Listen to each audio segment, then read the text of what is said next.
In this narrow mountain pass, 300 men stood where an empire expected none, and history would never be the same. In 480 BC, the Persian Empire stood at the height of its power. Stretching from India to the edge of Europe, it was the largest empire the world had ever seen. Its king, Xerxes I, launched a massive invasion of Greece to punish the city-states that had once defied his father. Ancient sources describe an army so large it seemed unstoppable, marching west with soldiers from dozens of nations, supported by fleets, engineers, and vast supply lines.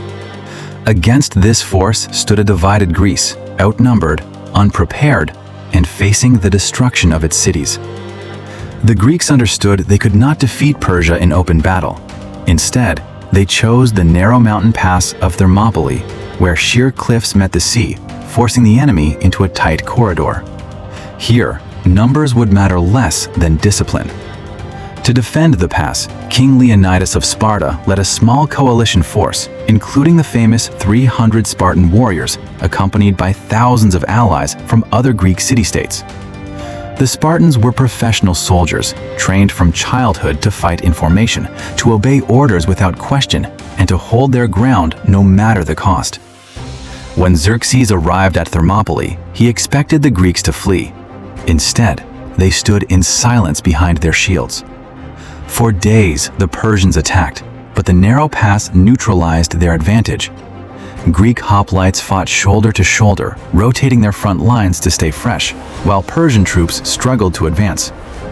Even elite units were pushed back with heavy losses. According to tradition, when Leonidas was told Persian arrows would blot out the sun, a Spartan replied that they would fight in the shade. The balance shifted when a local Greek named Ephialtes betrayed his people, revealing a hidden mountain path that allowed Persian forces to outflank the defenders. Realizing the pass was lost, Leonidas dismissed most of the Greek army, ordering them to retreat and live to fight another day. He remained behind with the Spartans and a small group of allies, fully aware they would not survive. Their final stand was not meant to win the battle, but to delay the enemy and send a message.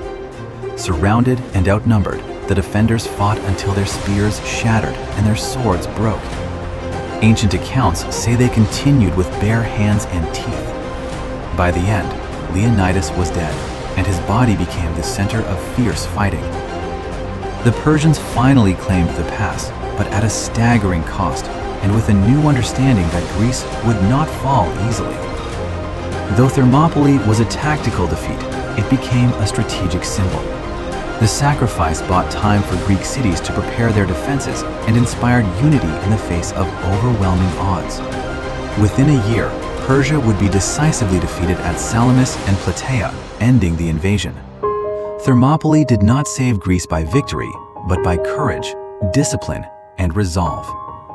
The stand of the 300 became a lasting reminder that even empires can be challenged, and that sometimes history is shaped not by those who survive, but by those who choose to stand.